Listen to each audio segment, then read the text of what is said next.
Hey everyone, I'm Josh Kalscheur, one of the practice directors here at the corporate office at Nordic.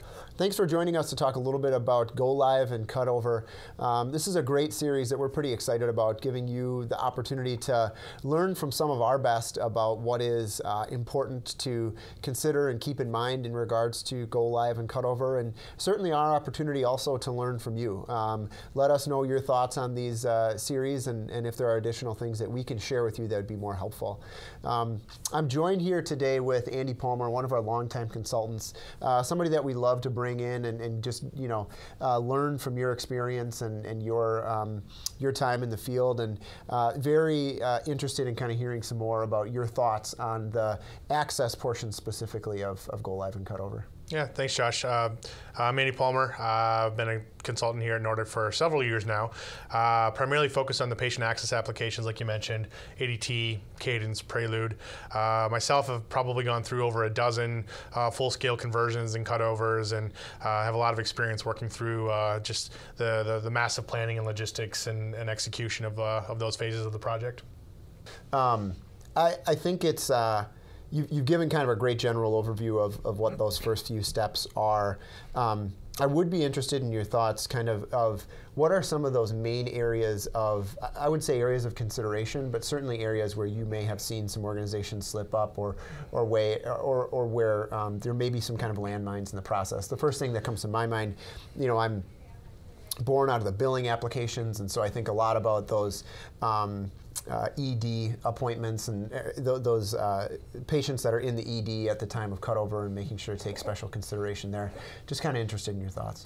Yeah, so I think those considerations kind of vary depending on what phase of the conversion we're in. So if you're looking at an appointment conversion, really your main goal is to get the visits in the new system, because you want to make sure when that patient comes in 10 days after go live that you scheduled their appointment a month ago, that appointment is in the new system so that they don't show up and you weren't expecting them. So it's critical to get all those appointments in. That's first and foremost.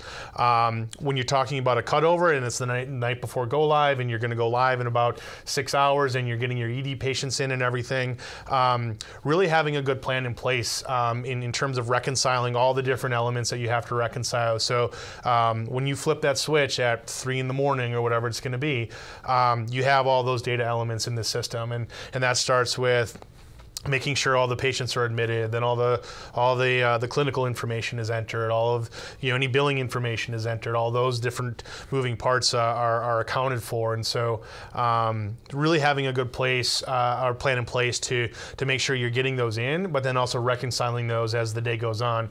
Cutover activities typically start a good 24 hours before your actual cutover event.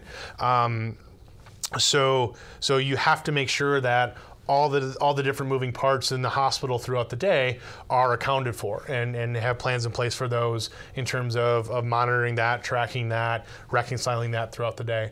So that's a big component.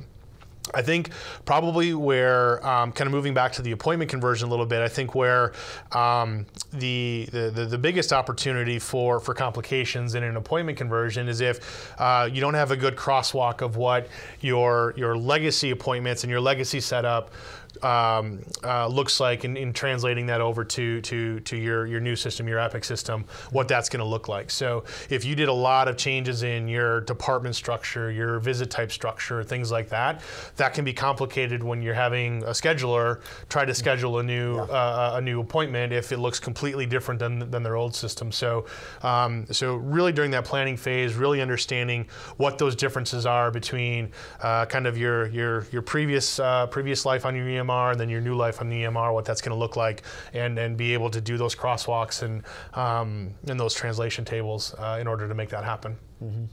I personally have seen that be an issue as well. It seems to be a simple one that you can kind of miss, is remembering kind of how X translates into Y in the new system, for sure. I'd be interested to hear, Andy, just some of your stories from the field, maybe some of your war stories. What are some of your personal lessons learned, maybe some memories you have of a particularly memorable go live? Yeah, so actually in our last conversion, where we were doing the 60,000 some odd appointments, I think a strong lesson learned is, and you would never really think that this is a big deal, but make sure you have enough paper to print on.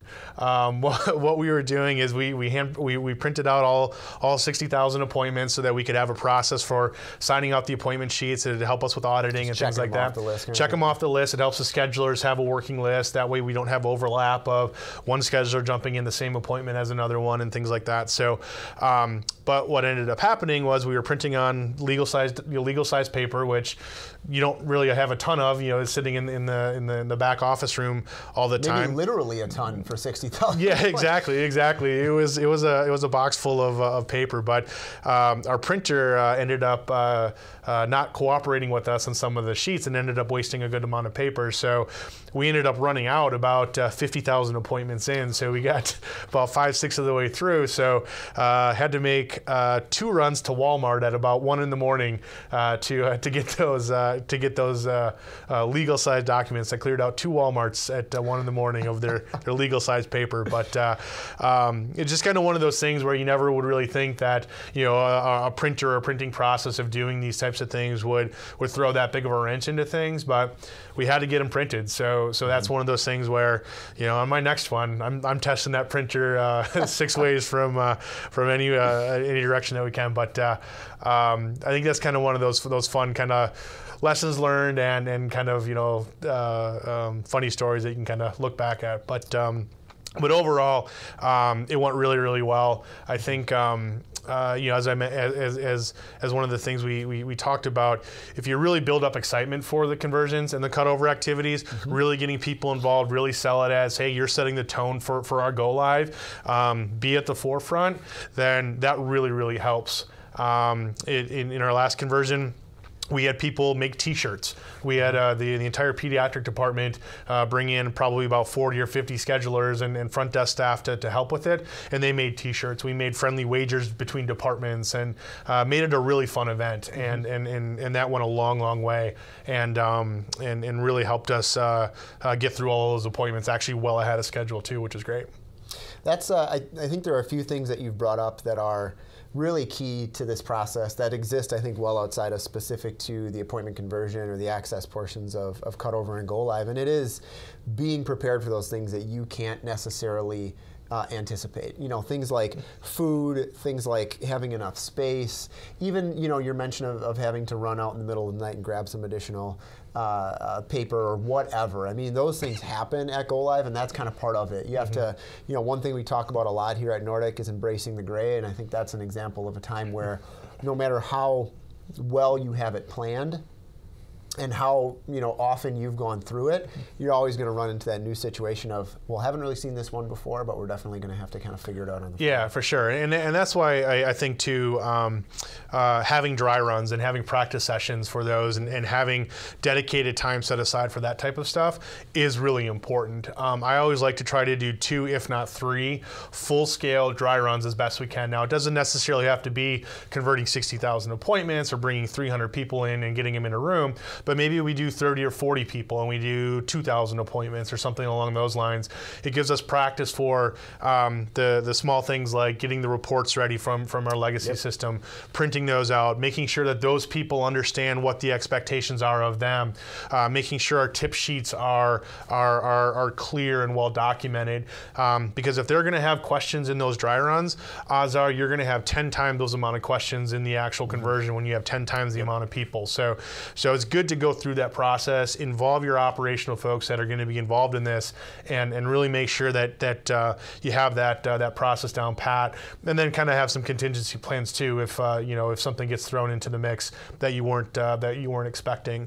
I will add too that what I found is having those dry runs actually kind of organically creates some super users. So we had some folks come in for both dry runs or multiple dry runs, and they actually are beginning to become the ones that answer the questions for staff. Those are the folks that we kind of make either room captains or site captains, depending on how you have everything laid out. But I found that that's really, really helpful as well too, is to kind of let them own a lot of the process, let them be the ones that are pushing a lot of that work forward, and that they're becoming the experts on how to go through a lot of that stuff. So I found that very invaluable as well.